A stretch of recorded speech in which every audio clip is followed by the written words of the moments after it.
출애굽기 8장 1절부터 7절까지입니다.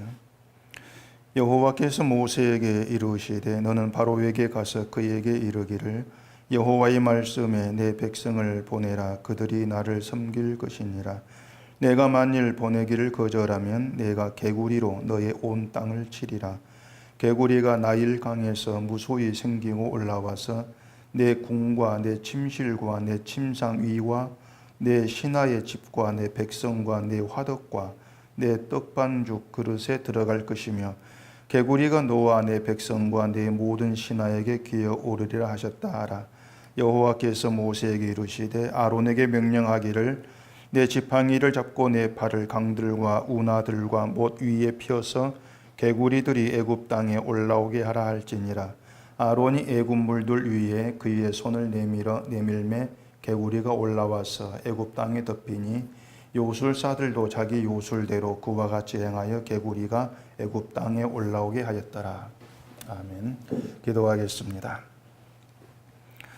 우리 하나님 아버지께서 행하신 그 모든 일들은 우리가 알 수 없는 신비고 비밀입니다. 오늘도 주의 말씀을 보면서 하나님이 행하신 그 일들 속에서 이 세상과 우리의 어떠한 존재인가를 보게 하시고 우리에게 예수 그리스도가 누구신지를 깊이 알아가면서 주께 모든 소망을 두게 되는 저희가 되어지도록 해주시옵소서. 예수님 이름으로 기도합니다. 아멘.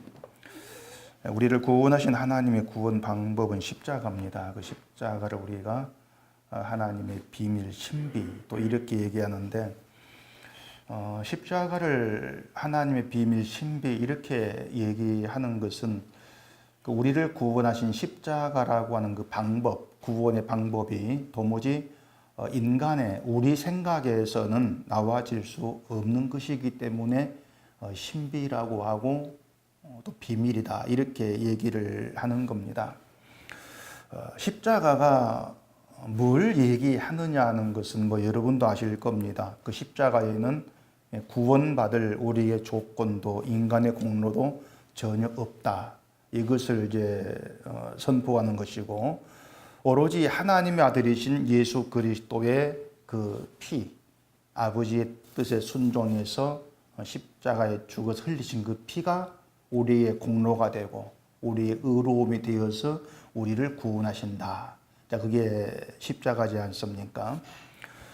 그렇기 때문에 그 하나님 방식에 의해서 구원된 사람은 분명히 구원을 받았습니다. 구원을 받았는데 실제로는 나에게는 구원받을 조건이 전혀 없고 공로도 없는 사람이에요. 그게 십자가로 구원받은 하나님 백성입니다. 그것이 구원을 받았는데 그 구원받음에 있어서 인간은 공로도 없더라, 또 인간 조건도 없더라. 이것이 세상 일을 못하는 겁니다. 인간에게 아무 공로도 없고 한 것도 없고 아무 조건은 어떻게 구원을 받느냐?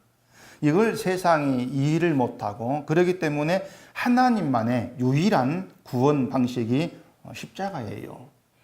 그 십자가가 하나님의 유일한 구원 방식이다 이렇게 얘기하는 것은 세상 어떤 종교에서도 찾아볼 수 없는 것이 십자가라는 구원 방식이다 그 뜻입니다. 세상이 말하는 구원의 공통점이 있습니다. 그것은 어떤 종교를 가도 극락을 가고 좋은 곳에 가고 어떻든지 간에 그 중요한 것은 그렇게 구원받을 만한 좋은 곳에 갈 만한 극락에 갈 만한 그런 조건을 갖추어야 되고 그런 공로가 있어야 된다.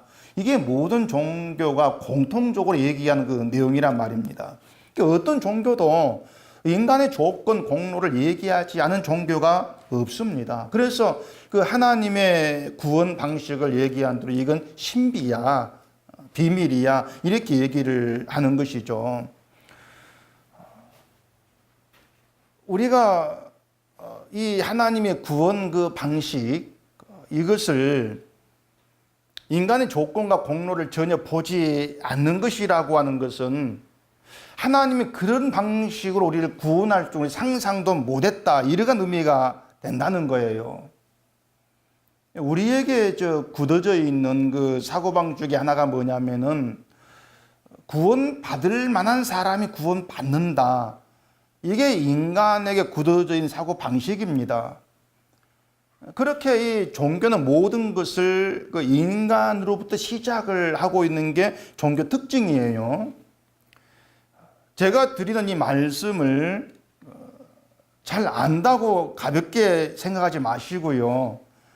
인간이 날 때부터 가지고 있는 본성, 거기에 초점을 두시고 생각을 하셔야 합니다.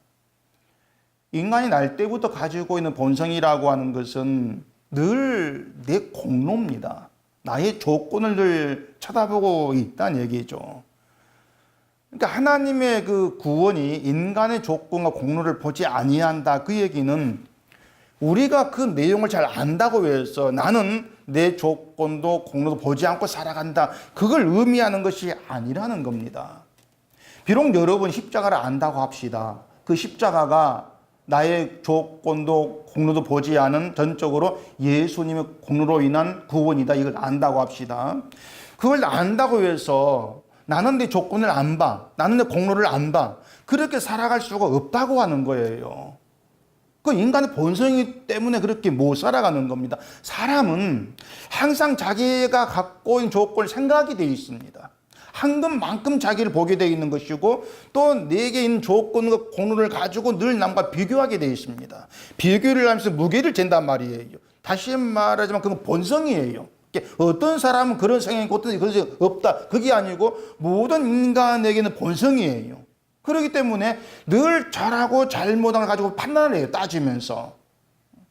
또 조그만 것이라도 어쨌든 나은 게 있으면은 그걸 가지고 내가 속으로라도 뿌듯하게 생각하는 거. 그게 인간이란 얘기입니다.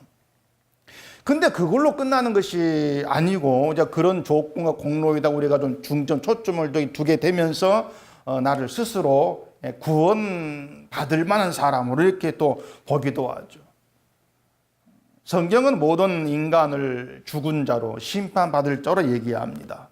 로마서 5장 12절 보시면 이렇게 얘기합니다. 그러므로 한 사람으로 말미암아 죄가 세상에 들어오고 죄로 말미암아 사망이 들어왔나니 이와 같이 모든 사람 죄를 지었으므로 사망이 모든 사람에게 이르렀느니라. 아담으로 인해서 죄가 세상에 들어왔고 또 죄로 말미암아서 사망이 들어왔습니다. 그래서 아담 이후로 모든 사람은 사망이 존재해요. 다 사망이 존재해요. 그런데 그 죄로 인한 사망을 인간이 만들어내는 어떤 공로나 또 조건을 가지고 해결을 못하는 겁니다. 그래서 세상이 제 아무리 착하게 살아야 한다고 가르치고 또 윤리와 도덕적인 삶을 산다고 해도 결국에는 사망에 이른다는 것이 세상의 형편이고 그게 성경의 선언이에요.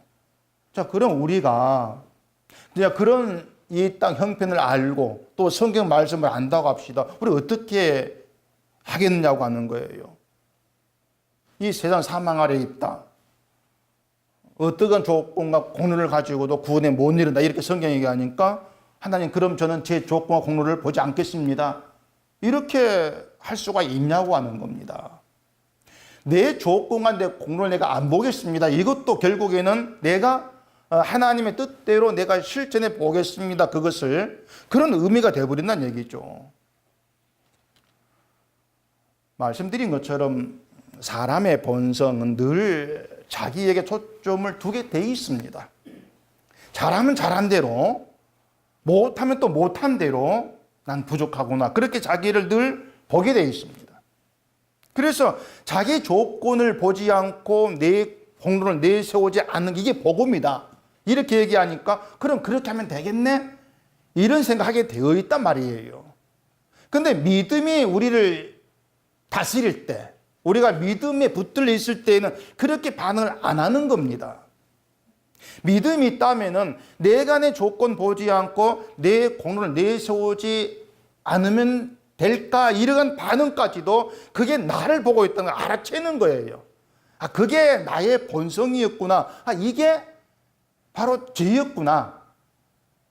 이게 인간이기 때문에 자발적으로 내 힘 가지고는 구원에 못 이루는 것이구나. 이걸 깨닫는 거예요. 그걸 통해서 늘 날마다 우리가 알아가는 것은 구원이 내게 가능하지 않다. 그걸 늘 실감하고 살아간다는 얘기입니다. 그게 믿음 안에 있는 거예요. 이게 믿음이라고 하는 것은 너는 구원이 가능하지 않아. 이걸 실감하게 만들어요, 늘. 그게 믿음만 사는 거예요. 그런 신자가 하나님께서 보내신 예수 그리스도께 마음이 기울어진다는 얘기입니다. 그게 하나님의 구원 방식이에요. 내 공로가 아니고 하나님께서 보내신 예수님의 공로를 믿게 하셔서 구원하게 하신다. 그게 비밀이고 그걸 가리켜서 복음이다. 이렇게 얘기한단 말입니다. 자, 이렇게 예수님의 공로를 믿는 걸 가리켜서 예수 안에 산다. 그렇게 얘기하는 거예요. 예수님의 공로를 믿는 것을. 그러니까 예수 안에 산다는 것도 착하게 산다는 그 의미와 아닌 거예요.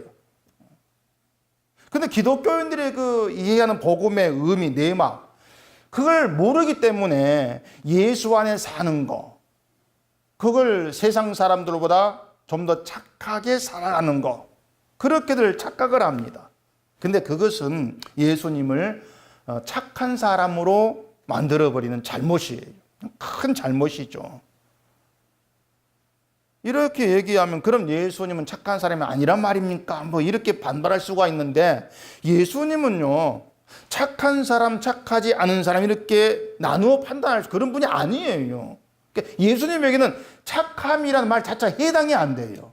예수님에게는. 왜냐하면 이 세상이 말한 착하고 착하지 않은 기준은 윤리예요.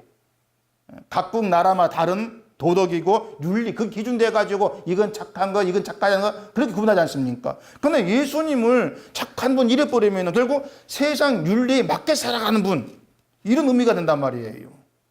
근데 예수님은 세상 윤리와 도덕을 초월해 계세요. 세상 윤리와 도덕 가지고 예수를 얘기할 수가 없다는 얘기입니다. 유대인들에게 예수가 누구냐 물어보면 많은 사람들이 예수는 그냥 선한 사람, 그렇게들 대답을 한다 그래요. 불신자들 가운데에서도 예수가 누구냐, 성인 중에 한 사람 이렇게 보지 않습니까? 뭐 부처나 뭐 공자 이런 사람, 성인 중에 한 사람 그렇게 본다는 얘기죠. 착한 사람 그런 식으로 많이 보죠.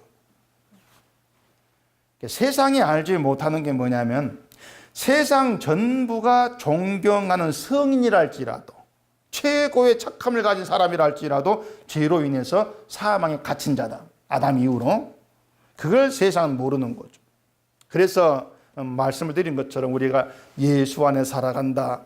그 얘기는 내 공로로 구분될 수 없는 사망의 존재. 그게 나야. 이걸 알고 십자가에 죽으신 예수님의 그 피의 공로를 내가 믿습니다. 그 자체가 예수 안에 사는 것이고 그게 복음이에요. 로마서 8장 1절 보면은 바울이 이렇게 얘기합니다. 그러므로 이제 그리스도 예수 안에 있는 자에게는 결코 정죄함이 없나니 이는 그리스도 예수 안에 있는 생명의 성령의 법이 죄와 사망의 법에서 너를 해방하였습니다. 자, 이게 누구에게 기쁜 소식이겠습니까? 내용은 엄청나게 정말 감격적인 기쁜 소식이 아닐 수가 없죠. 누구에게? 사망에 갇힌 자에게. 사망에 갇힌 자에게는 말할 수 없는 기쁜 소식이에요. 그래서 복음을 기쁜 소식 이렇게 얘기한단 말입니다. 근데 내가 사망에 갇혔다는 것을 모르기 때문에 기쁨이 없죠. 온통 관심이 어떻게 신앙생활하면은 복받을 수 있을까? 이쪽으로 향해 있다면 사망을 잊고 살지 않습니까? 모르고 살잖아요. 그러면 예수님이 어떻게 나의 기쁜 소식 오시는가? 이걸 알 수가 없는 것이죠. 우리가 평생을 살아오면서 한 일은 죄 지은 것밖에 없습니다. 죄 지은 것밖에 없어요. 근데 그 모든 죄에 대한 정죄가 없다. 그게 성경의 선언이에요. 살아오면서 죄 지은 것밖에 없는데 그 모든 죄에 대한 정죄가 없다. 누구에게만? 예수 안에 있는 자에게만 정죄가 없다. 그렇게 말씀한단 말이에요. 이렇게 예수 안에 있는 자에게는 정죄가 없다. 이 말 딱 두 글자로 딱 줄여서 말할 수 있는 게 있습니다. 두 글자로. 그게 약속이에요. 예수 안에 있는 자에게는 정죄함이 없다. 약속. 그렇게 표현됐죠. 하나님이 예수님을 죄 아래에 있는 우리와 동일한 육신의 몸으로 우리 가운데에 보내시고 우리 죄를 대신해서 예수님이 율법요구를 다 이루시고 십자가에 죽으셨다. 우리가 받을 저주를 예수님이 대신 받으셨기 때문에 그 예수 안에서는 우리에게 모든 죄에 대한 정죄가 없다. 그게 약속이고 그로 인해 우리가 죄 없는 자다. 이렇게 일컬음 받지 않습니까? 예수 안에서. 근데 그게 일시적인 것이 아니고 예수 안에 있는 자에게는 세상 마지막 때까지 정죄함이 없다고 선언이 흔들리 경고해요. 흔들리지 않고. 그게 하나의 약속이 되는 것이죠. 그 약속을 받은 백성 이스라엘이었어요. 구약에 이스라엘. 근데 이스라엘은 하나님의 약속의 의미를 몰랐던 겁니다. 자, 그럼 우리는 약속의 의미를 아느냐? 약속 말을 하는데 그 약속이 뭔지 의미를 아느냐? 약속의 의미는요, 우리의 구원의 모든 일을 하나님께서 행하셨다는 얘기입니다. 하나님이 행하셨다. 그게 약속이거든요. 약속이 아닌 우리 구원되지 못하는 것은 우리가 내 힘 가지고 구원될 일만은 일을 못하니까 하나님이 약속을 통해 일하시는 거예요. 그러니까 약속 안에 있다는 것도 우리는 나는 내 힘으로 구원될 수 없는 자입니다. 고백 가운데 있는 거예요. 근데 그 의미를 이스라엘이 약속을 받았는데 그 약속의 의미를 몰라요. 그래서 하나님은 이스라엘을 하나님의 약속을 알고 그 약속을 믿는 백성으로 이제 세워가는 겁니다. 그게 구약의 과정이에요. 그 이스라엘을 약속을 아는 백성으로 가시는 것이 하나님이 이스라엘 함께 하신 뜻이고 일하심이라는 얘기입니다. 복죽을 잘 살, 이게 아니에요. 약속을 한 백성 되게 하겠다는 거죠. 자, 그러면은 이스라엘이 어떤 약속의 의미나 내용을 다 몰라도 하나님의 약속이 이스라엘을 구원하는 것이라면은 그냥 구원하면 되지 않겠습니까? 이제 이런 의문이 있을 수가 있습니다. 그 약속 몰라도 하나님의 약속이 이스라엘을 구원하는 것인데 그럼 구원하면 되지. 왜 그 약속의 의미를 알게 굳이 일하시느냐 그 말이죠. 근데 그건 약속의 어떤 의미를 모르기 때문에 그런 겁니다. 하나님의 약속은요, 이스라엘을 구원하는 게 목적이 아니에요. 약속의 의미가. 이스라엘을 약속을 믿는 백성이 되게 하셔서 어떻게 한다겠습니까? 하나님을 찬송하고 하나님께 영광 돌리는 백성 되게 하는 것. 그러니까 하나님께서 영광 받으시겠다. 백성으로 인해 찬송 받으시겠다. 그게 하나님의 뜻이에요. 그러기 위해서는 약속을 아는 백성이 되어져야 되죠. 그게 하나님의 뜻이고 계획이라는 것은 누가 알겠습니까? 하나님 말고는 아무도 몰라요. 누구도 알아챌 수가 없어요. 그래서 하나님은 그것을 세상에 이제 하나하나 드러내기 위해서 이스라엘 백성이 보여주기 위해서 일하시는데 그 열 재앙도 그 일에 들어있는 거예요. 이스라엘에게 하나님의 어떤 구원 약속을 하나하나 드러내신 그런 과정이다. 이렇게 보시면 돼요. 이 열 재앙은요, 단지 애굽에다가 하나님이 큰 재앙을 내려가지고 혼내주겠다, 괴롭히겠다 그런 취지로 하신 일이 아니란 말입니다. 첫째 재앙이 피라고 했죠. 피, 나일 강물이 피가 되고 애굽 온 땅이 피가 있게 되는 거, 이게 첫째 재앙이었습니다. 피는 죽음을 의미한다. 이렇게 말씀을 드렸고, 따라서 애굽 온 땅이 피가 있다. 피로 덮였다. 이 얘기는 애굽이 죽음의 땅이다. 심판의 땅이다. 이걸 보여주는 것이라겠습니다. 그러니까 애굽이 늘 그렇게 보셔야 돼요. 애굽 그러면 강대국이거든요. 부유하고 힘을 누리고 잘 사는 그런 강대국인데 그렇게 강대국으로 잘 살고 부귀와 누려도 하나님 볼 때에는 심판의 땅이다.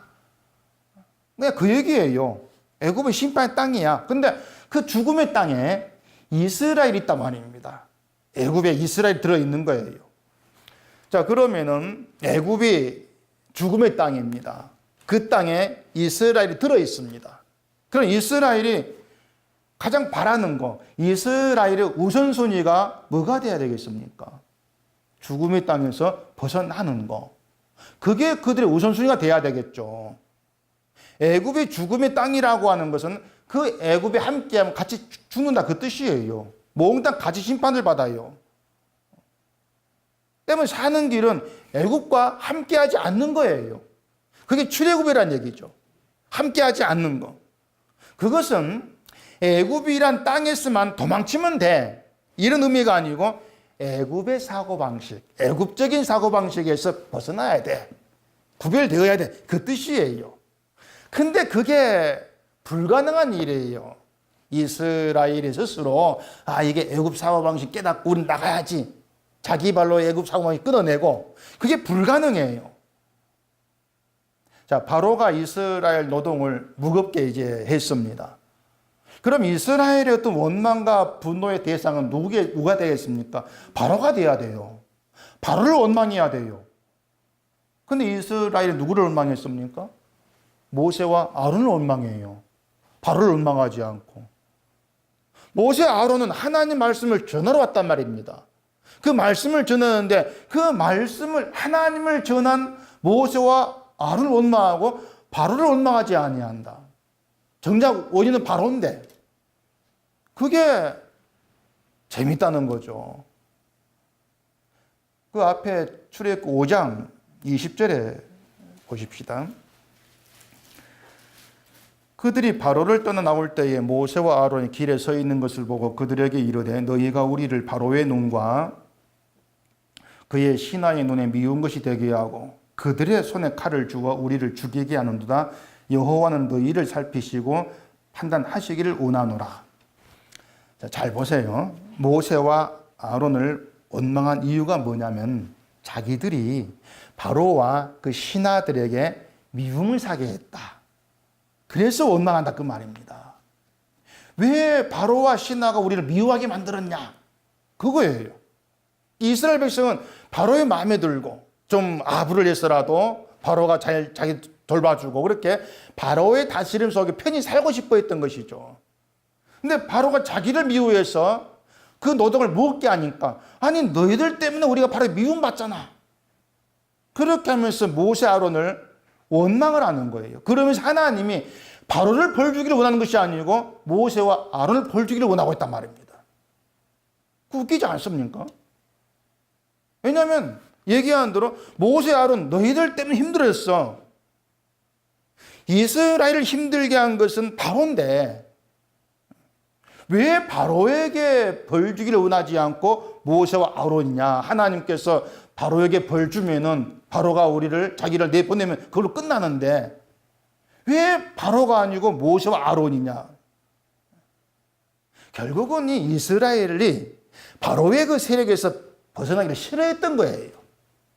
바로의 그 힘 아래에서, 바로의 부유함 아래에서 그 혜택을 누리고 싶어 했다 그 말입니다. 바로의 마음에 들면은 혜택을 받고 그나마 편히 살 수 있을 거니까 그런 삶을 이 이스라엘이 원했던 거죠. 근데 그게 모세 아론 때문에 깨어졌다. 미움받는다. 이렇게 생각하니까 모세 아론이 원망이 된 거예요. 너희들 때문에 우리가 이렇게 힘들어. 결국 뭔가 하면은 자기들로 하여금 세상으로부터 미움받게 하는 거. 그건 싫다는 거죠. 그건 다 거부하겠다는 겁니다. 그게 뭐냐면요. 복음이든 예수든 나는 이 세상에서 이 땅에 혜택을 받고 살고 싶어 하는데 세상으로부터 미움받게 하는 거 싫다. 거부하겠다. 그것과 똑같은 거죠. 지금의 사고방식. 예수님은 제자들에게 너희가 나를 따르면 세상으로부터 어떻게 나겠습니까? 미움 받는다겠지 않습니까? 근데 그걸 거부하는 거예요. 왜 예수를 따르면 세상에 미움받아야 됩니까? 우리 땅에서 보파 잘 살고 싶은데? 그런 자기의 본성을 드러내게 되는 거죠. 애굽이 죽음의 땅인 것처럼 이르간 세상도 죽음의 땅이란 얘기입니다. 애굽 온 땅이 피가 되었다면 이 재앙은 오늘 우리가 몸담고 살아가는 이 세상이 죽음의 땅이다. 심판의 땅이다. 이걸 보이는 거예요. 그러면 우리에게 필요한 것, 우리의 우선적인 것은 이 죽음의 땅에서 벗어나는 거죠. 심판의 땅에 벗어나는 거죠. 근데 우리는 자진해서 이 세상에서 벗어나고 싶어 하지를 않습니다.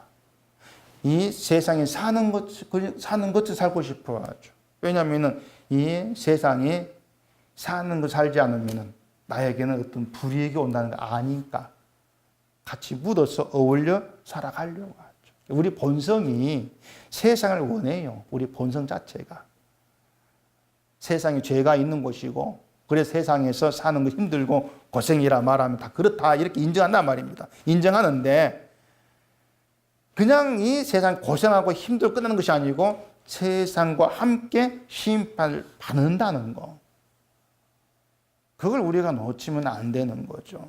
그렇다면 우리가 이 세상을 제대로 보는 신자라면은 이 세상에서 구별되는 것, 벗어나는 것, 그게 우리의 우선이 돼야 되는 것이고, 우리를 이 땅에서 건지기 위해서 오신 예수님이 우리의 구주가 되는 것 당연하고 환영의 대상, 그리고 예수를 따라가는 그게 우리에게 옳은 거죠. 근데 우리는 성경을 듣고 복음을 대하면서 왜 복음을 우리가 믿고 복음 살아가는데 왜 힘들어지지? 그런 생각을 늘 토해낸다면 그게 이스라엘과 다를 바가 없는 거예요. 우리가 예수님에 대해 원하는 것은 분명히 이 세상에서 편해진 건 아닙니다.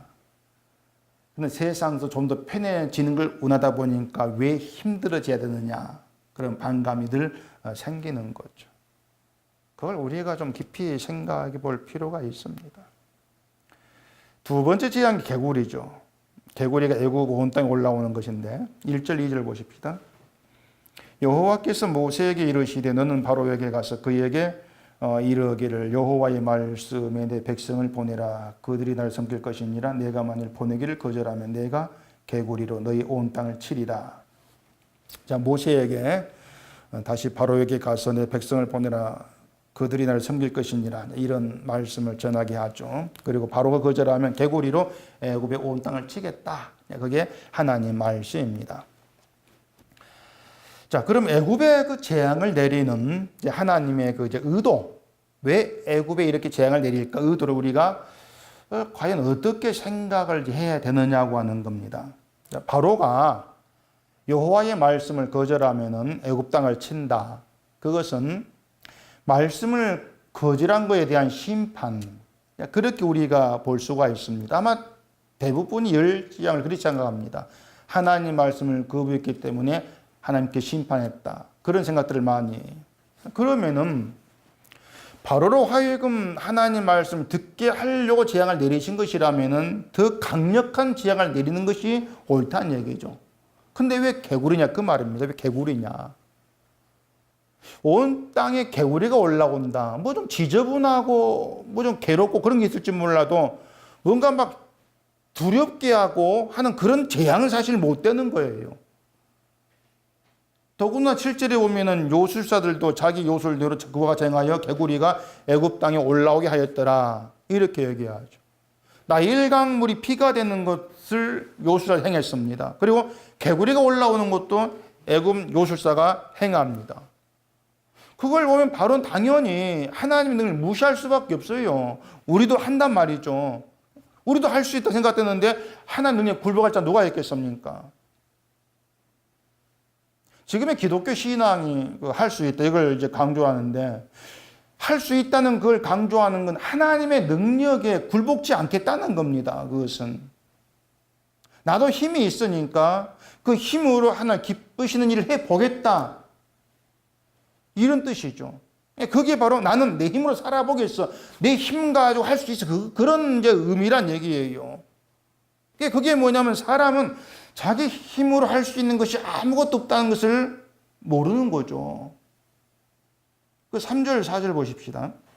개구리가 나일강에서 무수히 생기고 올라와서 내 궁과 내 침실과 내 침상 이와 내 신하의 집과 내 백성과 내 화덕과 내 떡반죽 그릇에 들어갈 것이며 개구리가 너와 내 백성과 내 모든 신하에게 기어오리라 하셨다 하라.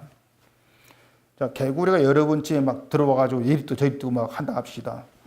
얘기한 대로 지저분하고 좀 귀찮고 괴롭고 이런 건 있겠죠. 근데 아무리 생각해도 왜 하나님의 재앙이 개구리를 가지고 온 집에 뛰놀게 하실까? 그런 좀 의문이 좀 들 수가 있다는 얘기입니다. 근데 그건 이유가 있어요. 그냥 개구리가 아닌 것이죠. 그 요한계시록 16장 한번 찾아보세요. 요한계시록 16장 13절. 또 내가 보매 개구리 같은 새 더러운 영이 용의 입과 짐승의 입과 거짓 선지자의 입에서 나오니 그들은 귀신의 영이라 이적을 행하여 온 천하 왕들에게 가서 하나님 곧 전능하신 이의 큰 날에 있을 전쟁을 위하여 그들을 모으더라. 개구리가 더러운 영으로 지금 묘사가 되고 있어요. 그러니까 이걸 보면은 그 이스라엘 하나님이 그 바로의 그 애굽의 개구리로 덮게 하신 것을 더러운 영이 덮인 것으로 그렇게 보고 있는 것을 우리가 이해할 수 있다 그 말입니다. 애굽은 더러운 영으로 가득 덮인 거예요. 그게 하나님께서 보여주신 애굽의 실상이라고 하는 것입니다. 피로 가득한 것이 애굽이 죽음의 땅이다. 이걸 보인다면은 개구리로 덮어버린 것은 애굽은 더러운 영으로 가득한 곳, 그 뜻이란 얘기죠. 그 더러운 영이 용의 입과 짐승의 입과 거짓한 입에서 나온다 그랬습니다. 그러니까 그 애굽의 그 속성, 다시 말해서 이 세상에 초점을 두면서 이 땅이 힘을 얻고 잘되고 성공하고 이것 자체를 최고로 여기는 거, 이걸 우선으로 여기는 거, 그 자체를 더러운 영의 말로 여긴다 그 말입니다. 애굽이 그 말로 가득하지 않습니까? 우상 섬기는 것이, 우상 섬기면 우리는 곱고 잘 살아, 그거 아니에요. 그거지 않습니까? 그게 더러운 영으로 가득한 실상이라고 하는 거예요. 세상 곳에 무슨 말이 세상을 가득 덮고 있습니까? 내가 힘내고 열심히 하면 성공한다. 오직 성공을 위해서 얘기하고 성공을 나가지 않습니까? 그게 더러운 영의 말이라는 얘기입니다. 그럼 교회도 마찬가지죠. 교회도 십자가의 예수의 피의 의미를 떠나서 예수를 믿음으로 이 땅이 잘 되는 그것이 애굽의 속성이고, 그렇다면 교회가 더러운 영으로 가득한 것이다. 그 얘기를 하고 있다는 얘기예요. 자, 개구리가 바로의 궁과 침실, 침상까지 기어 올라 버립니다. 점령하죠. 신하의 집들까지. 바로의 궁이라면은 굉장히 화려하고 좋은 그런 궁이겠죠. 뭐 보석 장식했을 것이고 크고 웅장할 것이고 뭐 그러지 않겠습니까? 신하들도 바로의 권력으로 이제 그 권력을 누렸으니까 그 신하의 집도 화려했겠죠. 세상은 그걸 부러워합니다. 나도 저렇게 살았으면 그렇게 소원할 겁니다. 우리도 이 땅을 살아가면서 그런 눈에 보이는 걸 부러워하지 않습니까?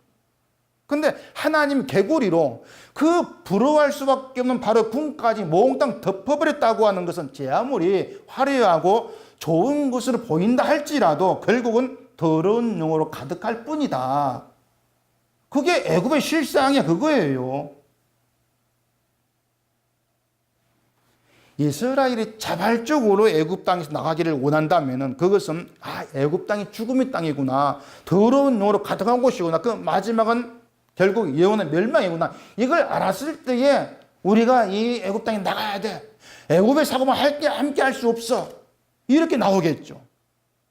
근데 이스라엘은 애굽 땅을 죽음과 더러운 영으로 가득한 곳으로 보는 것이 아니고 자기의 배를 부르게 해줄 수 있는, 먹고 싶은 것을 제공해 주는 그런 곳을 바라본다는 얘기입니다.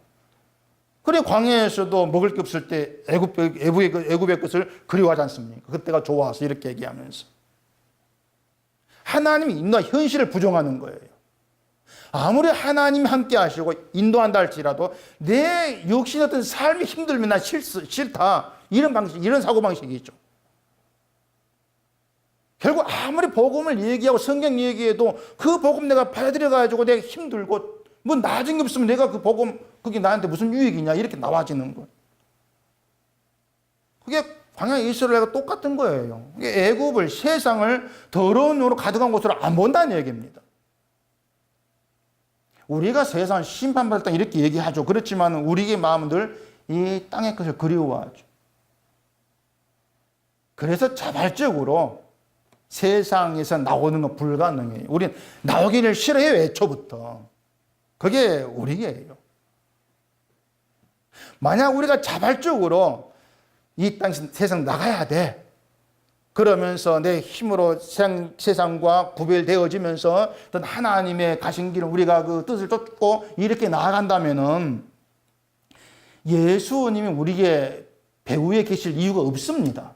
우리가 잘하고 있는데 계실 이유가 없죠. 근데 자발적으로 안 되니까 예수님께서 우리 배후에 계시는 거예요. 하나님 이스라엘에게 동행하시는 거. 그들이 자발적으로 안 나가니까 끌어내신다는 얘기입니다. 그게 동행이에요. 동행하니까 뭐 잘 먹고 잘 살고 그게 애굽의 방식이고, 하나님이 동행함으로 인해서 내 자발적으로 나와줄 수 없는 세상에서 내가 건진받습니다. 그게 동행의 의미를 아는 거죠. 그로 인해서 우리의 구원이 있는 것이고, 그 동행이 끝까지 변치 않아 계속되기 때문에 우리의 구원이 견고한 거예요. 그 예수 안에서. 바로의 궁은 부귀영화의 상징입니다. 그게 더러운 용어로 개구리로 가득해진다고 하는 것은 이게 뭘 의미하는가 잘 생각해 보세요. 세상의 부귀영화라고 하는 것도 결국은 더러움 속에 들어있는 것이다. 결국 그 부귀영화 꿈꾸면서 그게 우리 삶 우선되어 버린 자체가 우리가 더러운 존재. 그걸 개구리 재앙을 통해 이스라엘이 보이는 거죠. 너희가 이런 존재다. 결국은 믿음이라고 하는 것은요, 더러운 내가 더럽지 않게 되어지기를 힘쓰는 것이 아니고 더러운 나를 더러운 존재로 볼 수 있는 겁니다. 그게 믿음이에요. 내가 더러운 존재를 보는 거. 왜 자꾸 그게 믿음이 돼야 되냐면은 내가 더러움을 볼 수 있어야만이 더러운 나를 깨끗게 하시려고 오신 예수를 볼 것 아닙니까? 그게 믿음이라는 거예요. 근데 나는 내가 더럽네? 그럼 내가 더럽지 않게 돼야지. 이래버리면 예수님 의미가 없어진다니까요. 빌립보서 3장 보십시다.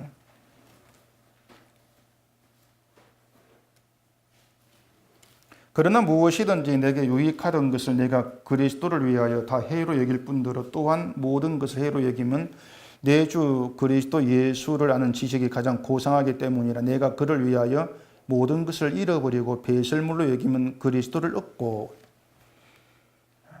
바울이 얘기하고 있는 신자는요, 늘 이 세상 걸 얻기 위해 존재하는 것이 아니고 그리스도를 얻기 위해 산다. 그렇게 바울이 얘기해야 합니다. 우리가 왜 그리스도를 얻어야 됩니까? 그리스도만이 우리의 생명이에요. 우리는 죽음의 존재인데 예수님만이 생명이고, 우리는 더러운 존재거든요. 더러운 우리가 예수의 거룩한 피로서만 깨끗함을 얻어요. 세상 어떤 것도 우리를 깨끗하게 하지를 못합니다. 죄인된 자를. 그런 점에서 바울은 자기에게 유익하던 것들도 다 배설물이더라, 이렇게 고백을 하죠.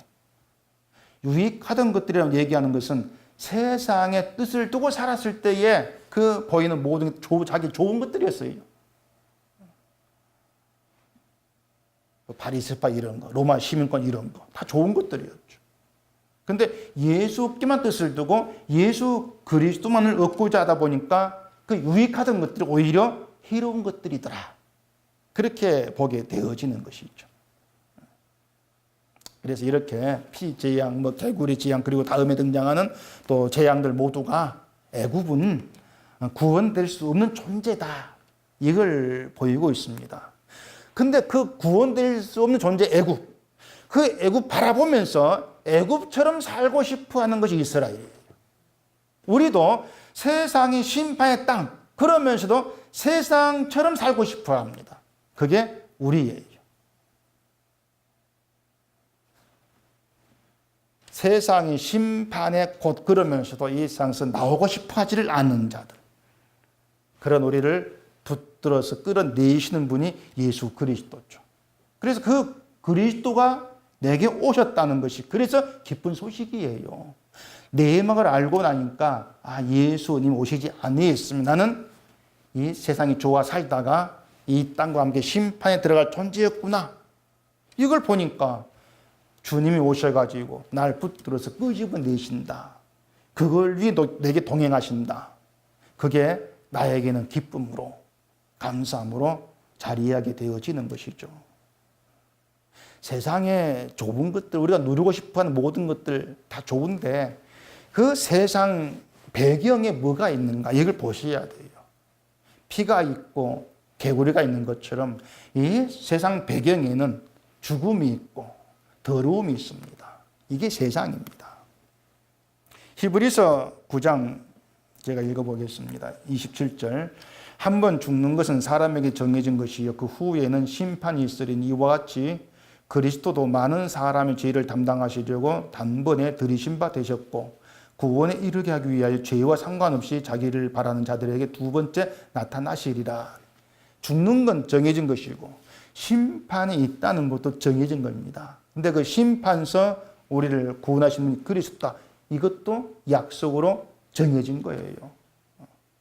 그래서 신자 후에는 심판이 아니고 생명이 있는 겁니다. 죽음 후에 심판이 있는데 신자는 예수 안에서 심판이 아니라 생명이 있어요. 왜냐? 우리의 심판을 예수님 다 담당하셨거든요. 우리 그걸 믿어요. 그걸 믿기 때문에 그 예수 그리스도 안에서 심판이 없는 존재, 그걸 하나님 백성, 신자라 이렇게 일컫는 겁니다.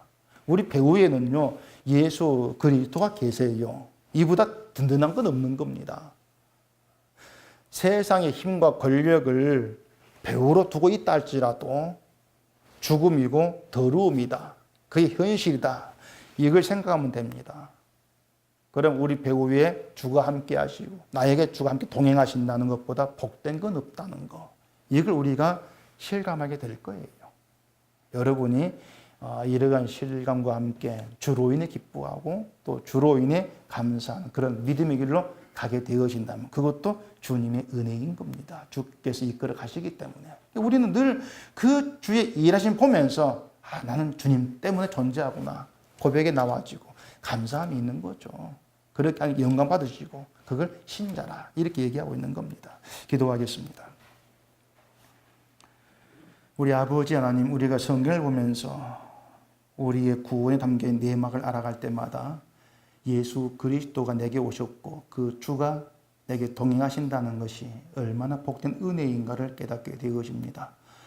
오늘도 이 애굽의 재앙을 통해서 우리가 세상을 어떤 시각으로 봐야 될 것인지 또 우리가 어떠한 존재인가를 보게 하시고 구원될 수 없는 나를 구원하러 이 땅에 오시고 나를 붙잡아서 생명으로 이끌어 가시는 그 주님만이 우리의 전부가 되게 하시고 기쁨이 되고 감사가 되어지도록 우리의 심령을 붙들어 주시옵소서. 예수님 이름으로 기도합니다. 아멘.